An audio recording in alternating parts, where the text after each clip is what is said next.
tous, c'est Stéphanie, je suis ravie de vous retrouver pour cette nouvelle chronique astro. Au programme cette semaine, je vais vous parler de la pleine lune en Scorpion qui se tiendra le samedi 18 mai 2019 à 23h12 heure de Paris. Une pleine lune, c'est le moment où la lune a parcouru la moitié de son cycle de 29 jours et demi et vient se placer exactement dans l'axe du soleil en opposition. En l'occurrence, le 18 mai à 23h12, la lune sera en Scorpion et elle sera totalement illuminée par le soleil, qui lui sera en Taureau. Et nous, sur Terre, on sera pile au milieu.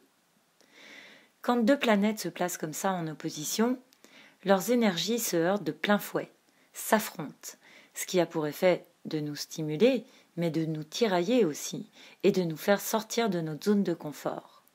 Et le but alors est d'équilibrer les forces en jeu pour qu'elles coopèrent et s'enrichissent. L'opposition, quelles que soient les planètes, est un aspect de tension, mais qui peut s'avérer extrêmement constructif puisque les éléments opposés sont toujours complémentaires. En tout cas, l'opposition est certainement plus conciliante que le carré qui lui implique des éléments contraires et bloque littéralement toute évolution, à moins d'un statu quo. Seulement voilà, dans le cas d'une opposition, pour équilibrer les forces en jeu, il va quand même falloir faire des compromis. Il va quand même falloir changer quelque chose, puisque le signe du Scorpion parle de transformation. Et selon la maison où se passe cette pleine lune dans le thème de chacun, il sera question de lâcher prise sur notre façon d'être en maison 1, sur notre façon de posséder en maison 2, de communiquer en maison 3, de nous protéger en maison 4, d'aimer en maison 5, de travailler ou de prendre soin de soi et des autres en maison 6, de nous unir aux autres en maison 7, de nous remettre en question en maison 8, d'évaluer nos valeurs ou notre valeur en maison 9, de nous réaliser par le biais de quelque chose plus ou moins de nouveau en maison 10. En maison 11, il sera question de lâcher prise sur notre façon d'appréhender ou de compter sur notre réseau. Et en maison 12, il peut être question d'oser admettre que quelque chose nous enferme et nous limite. Bien sûr, cette liste est loin d'être exhaustive, je simplifie autant que possible, mais chaque mot-clé peut être décliné de nombreuses façons. Toujours est-il que lors de cette pleine lune, le Scorpion et le Taureau sont des signes fixes qui par nature stabilisent et ne changent rien, jamais, sauf quand ils y sont forcés. Et chacun de son côté va résister au maximum à l'autre qui opérera une tension maximale. Le Taureau voudra conserver ses acquis, ses bonnes vieilles méthodes qui ont fait leurs preuves, et le Scorpion lui apportera la preuve qu'il pourrait faire bien mieux, et que le bien est l'ennemi du mieux, à moins que ça soit l'inverse. Mais que de toute façon, il fera tout pour lui prouver, par le biais d'une prise de conscience ou d'une révélation, bien, le Scorpion lui apportera la preuve que son système est trop lent, ou trop orienté bénéfice, ou qu'il est devenu obsolète, et que ses bonnes vieilles méthodes ne fonctionnent plus si bien que ça finalement. S'il s'agit d'une révélation dans le Scorpion, il se peut que ce soit un secret qui soit révélé. Ou on peut aussi démasquer des complots ou de sombres manipulations. Mais le Taureau résistera, d'ailleurs, il n'aura pas dit son dernier mot, et d'autant plus qu'il sera très bien entouré. Il n'aura pas moins de 4 planètes pour soutenir son énergie, dont le Soleil, l'astre des astres. Mercure aussi, qui trouvera les mots justes.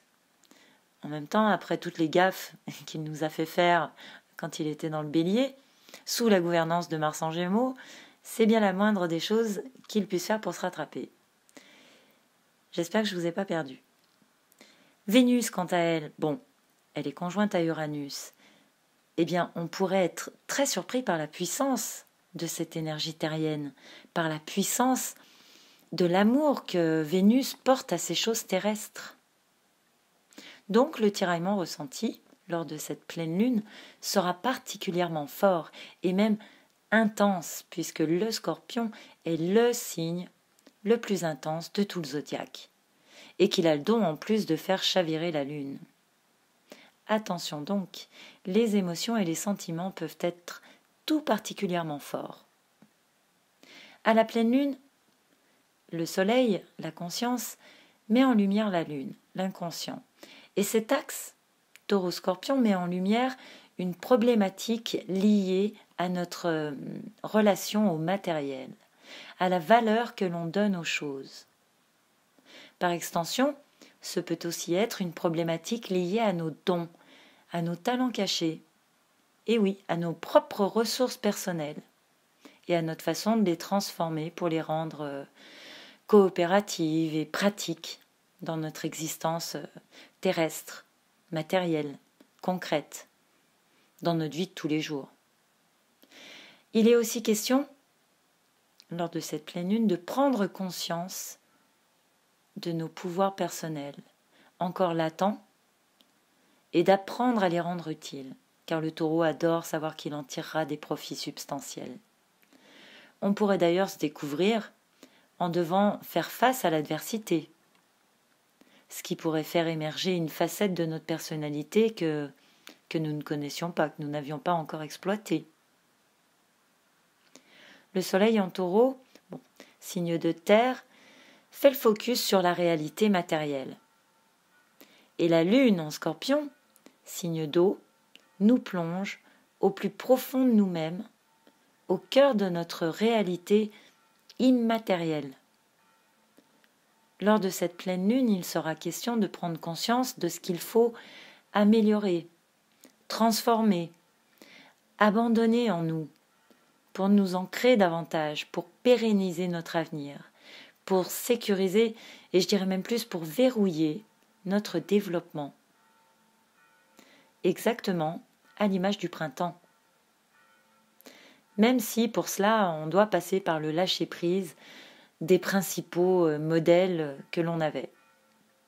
La lune symbolise notre intériorité, notre part féminin, notre douceur, notre fragilité, nos intuitions, notre inconscient, nos besoins profonds. Et dans le signe du Scorpion, la lune n'est pas à l'aise car elle ne peut pas nous réconforter avec bienveillance comme elle le fait dans la plupart des signes, et parfois même avec complaisance, tout ça dans le but de nous consoler et de nous réparer.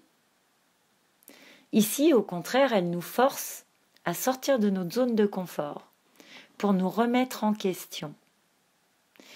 Et les signes féminins ont la réputation de plus subir que les signes masculins. Je dirais donc que la lune, en plus contrariée par une sacrée surprise, pourrait bien être contrainte de regarder l'évidence bien en face. Avec cette pleine lune, il est question d'authenticité, de vérité. Et pour moi d'ailleurs, cette pleine lune est certainement la plus puissante ou l'une des plus puissantes de l'année, car du fait de sa position dans le Scorpion, quoi. Et au moment de cette pleine lune, nous aurons 9 planètes sur 10 dans des signes féminins, plus les nœuds lunaires aussi en signes féminins.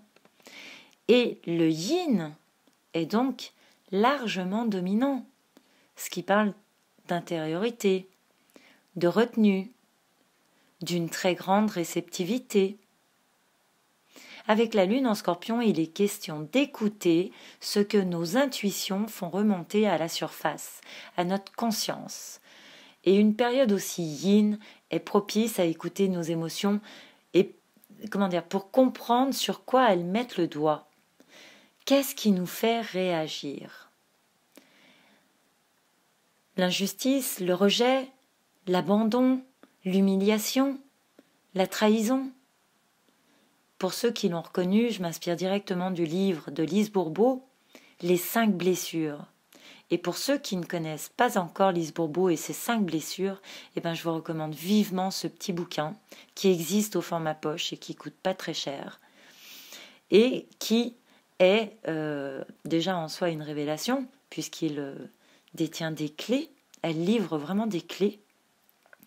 Et je le recommande surtout à ceux qui veulent, bon, entre guillemets, faire un travail sur eux-mêmes pour cette pleine lune, parce que ce bouquin parle de s'améliorer en toute humilité, de guérir avec amour des blessures que nous portons tous à différents niveaux.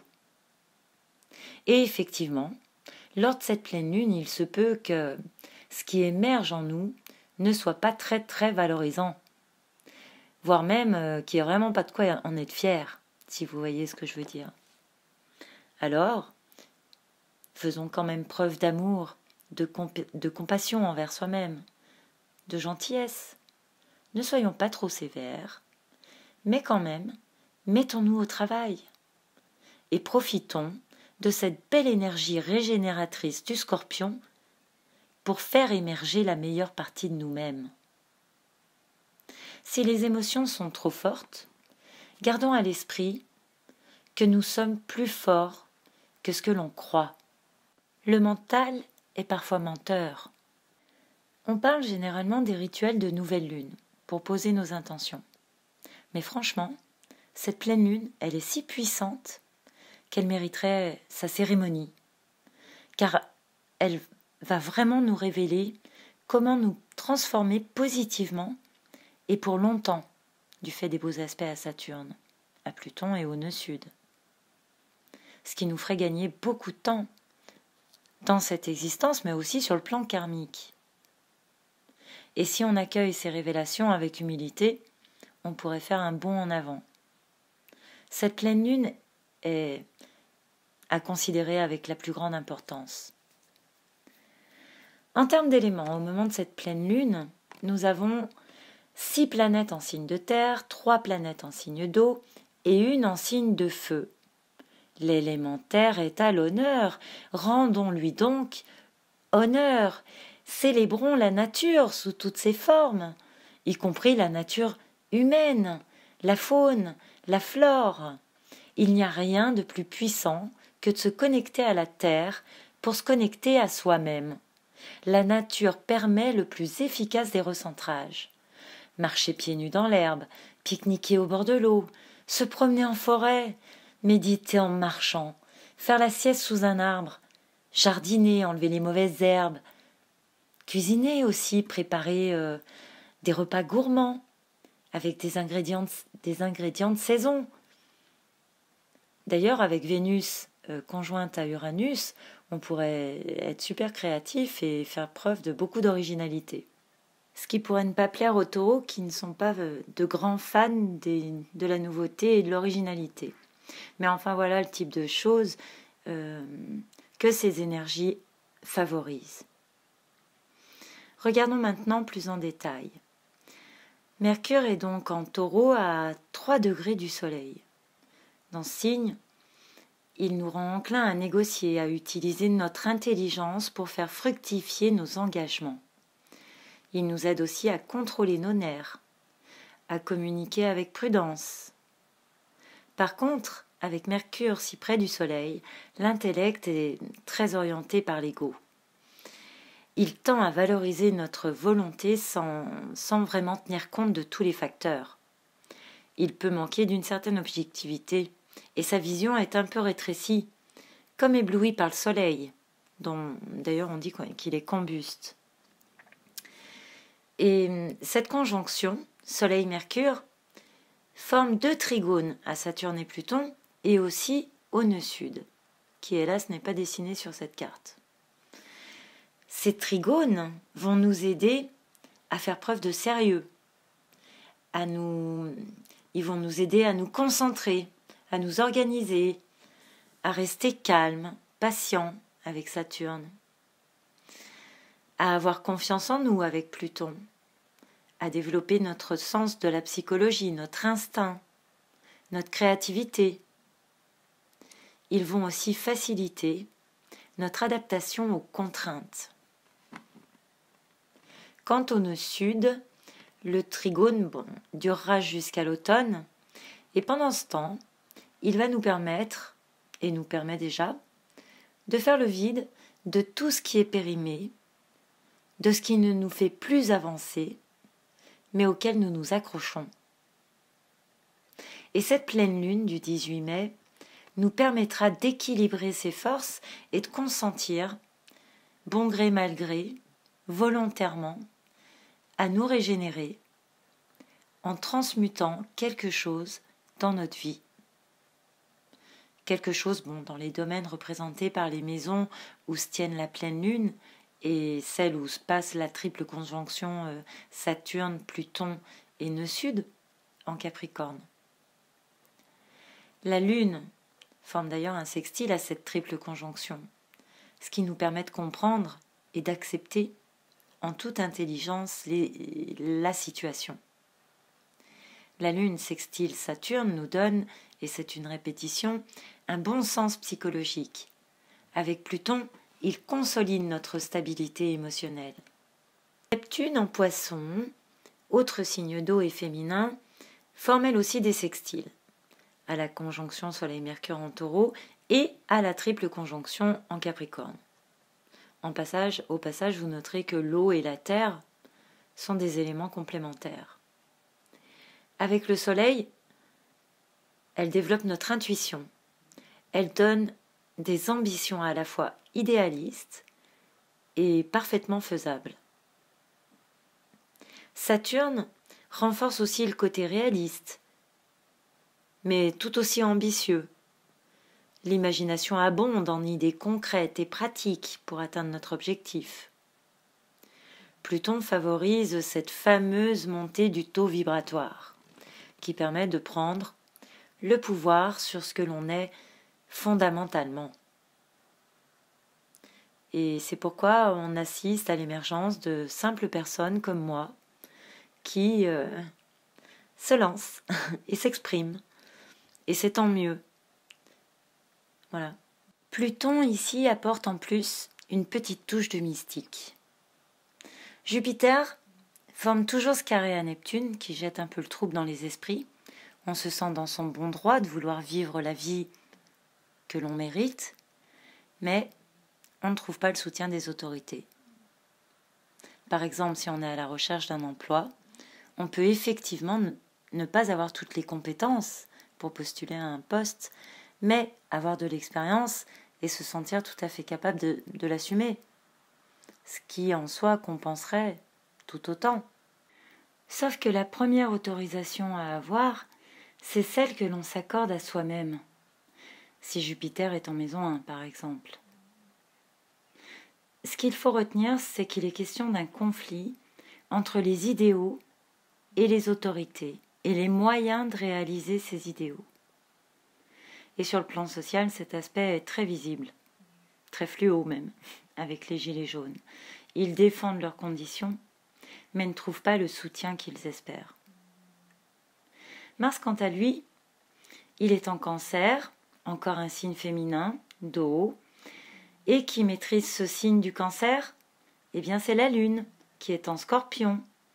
Et au moment de cette pleine Lune, la Lune en Scorpion formera un trigone exact à Mars en Cancer.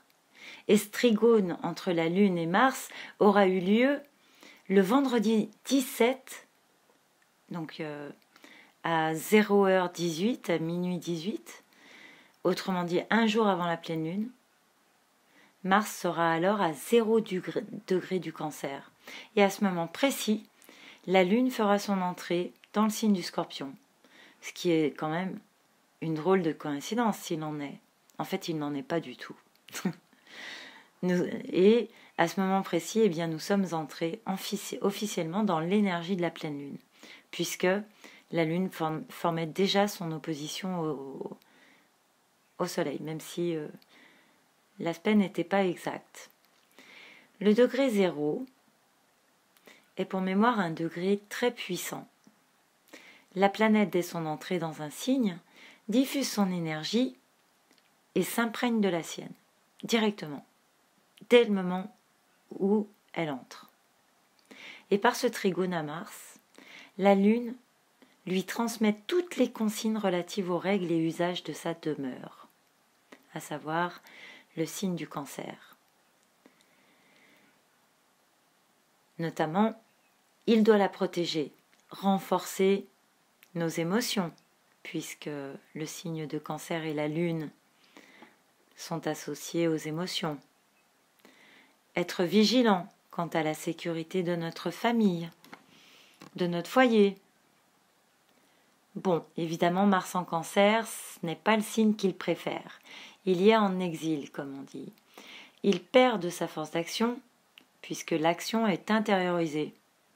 Ce qui fait qu'on peut éprouver comme un bouillonnement intérieur. Et que nos passages à l'acte peuvent être très chargés d'émotions, voyez, de colère ou de différents sentiments, d'intimidation, d'amour, de doute. Enfin, la liste des émotions est très longue et je ne pourrais pas toutes les citer, donc ce ne sont que quelques exemples. Disons que Mars en Cancer réveille les émotions et les sentiments.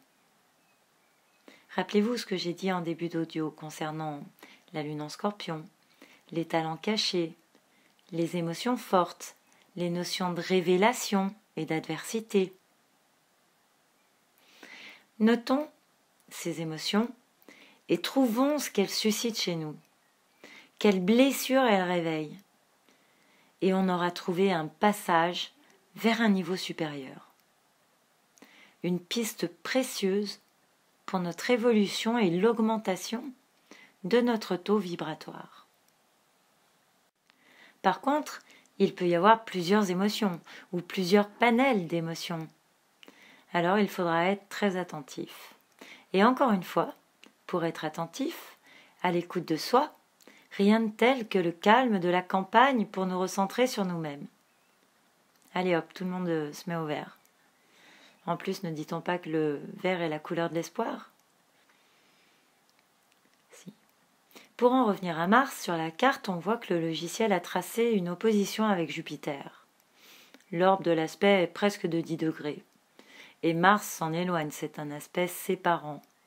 Et comme ils ne sont plus dans des signes opposés, personnellement, je pense que cet aspect, s'il doit être ressenti, sera très atténué.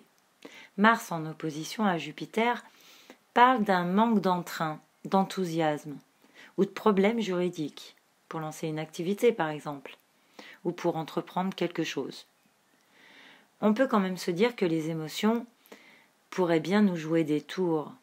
On pourrait trop en faire pour conquérir quelque chose, et notre extravagance pourrait se retourner contre nous. Ou l'inverse est possible aussi, en n'osant pas agir. On peut louper une belle occasion.